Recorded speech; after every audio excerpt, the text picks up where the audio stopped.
Let's be real for a moment. We've all been there. It's Saturday night.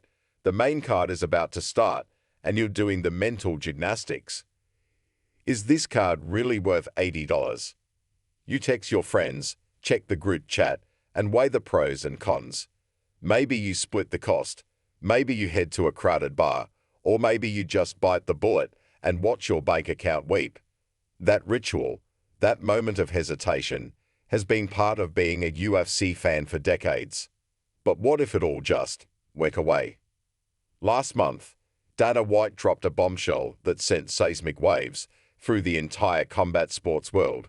The UFC, our Saturday night sanctuary, has found a new home.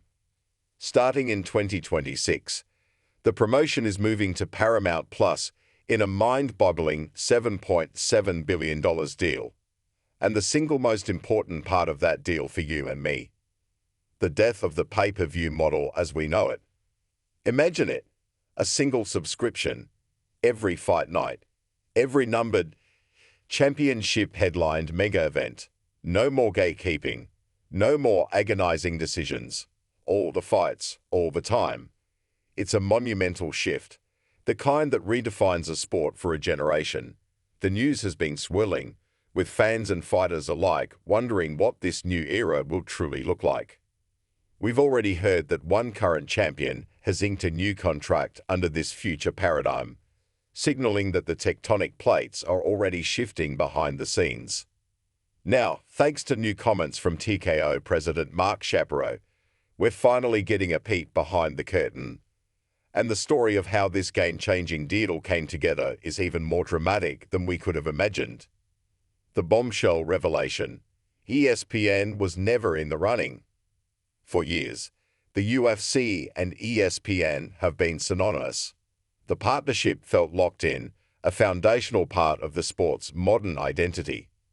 So, when the Paramount news broke, many of us just assumed it was the result of a colossal bidding war where ESPN was simply edged out at the finish line.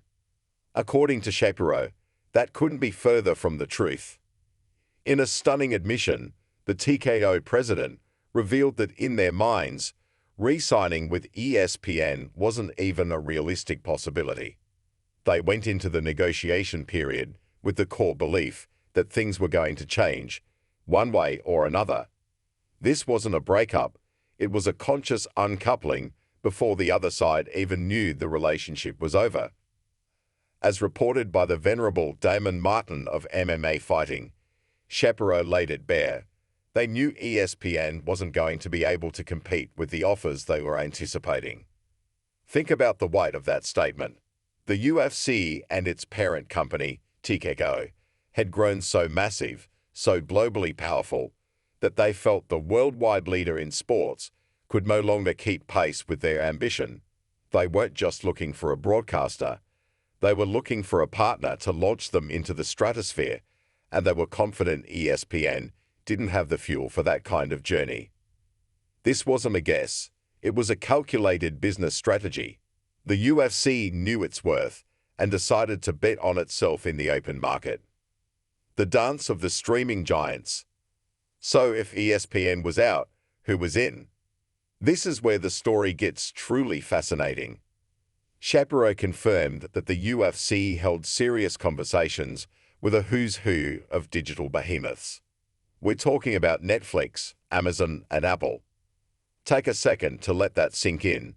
Can you imagine a world where you logged into your Netflix account on a Saturday night, right next to Stranger Things and The Crown, and there was a live feed of Jon Jones defending his heavyweight title, or firing up Amazon Prime Video for a Gain versus Aspinall slobberknocker? For years, this was the stuff of fan fantasy, a dream of what could be if a mainstream giant finally embraced the raw, visceral appeal of mixed martial arts. These weren't just casual phone calls. These were deep, meaningful negotiations with the biggest players in modern media. The UFC was being courted by the kings of content, each one with a unique vision for what the promotion could become on their platform. This confirms what many of us have long believed. The UFC is no longer a niche sport. It is premium, Can't miss global content on par with the NFL, the NBA, and Formula One. Ultimately, Paramount Plus won the sweepstakes. While they might have seemed like a dark horse to some, they've been aggressively building their sports portfolio. Landing the UFC isn't just an acquisition for them. It's a statement. It's their flag in the ground, declaring themselves as a premier destination for live sports. They didn't just offer money, they offered a vision for a future free from the shackles of the PPV model, a future built on accessibility and growth. A new frontier. Suffer boxing is coming. As if rewriting the future of the UFC wasn't enough, the TKO update also dropped a massive nugget about Dana White's other passion project, Zuffa Boxing.